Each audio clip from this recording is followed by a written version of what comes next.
absolutely disgraceful. It's an outrageous distortion of history by TMC MLA Madan Mitra, a sheer insult to Bharat civilization. The remark made by TMC MLA Madan Mitra, claiming that Bhagwan Sri Ram was Muslim, is just ignorant. It's a disgraceful attempt to distort history, insult Hindu faith, and poison India's civilizational discourse for cheap political mileage.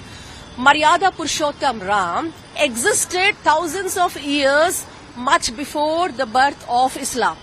The Ramayana places him in the Treta Yuga long before the 7th century CE.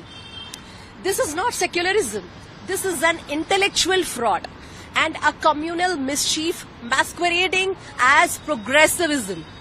No Islamic scripture, no history record, or even credible scholar has ever made such claim ever in the history.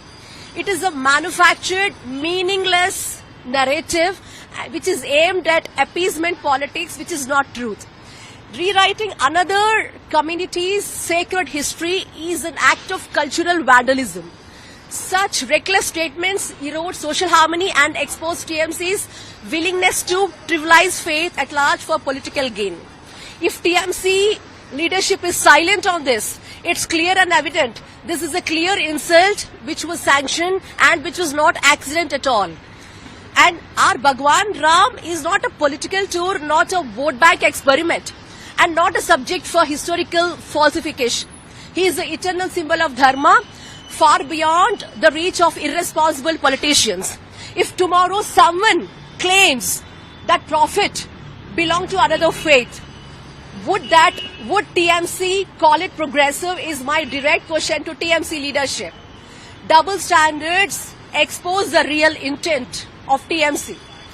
Aj we from Vishwa Hindu Raksha Parishad demand an immediate and unconditional public apology from Madan Mitra. He should be disqualified from his public office immediately for creating such kind of a very baseless and also which is very, very provocative in nature. We strongly condemn this, and we also demand an immediate unconditional apology from Madan Mitra.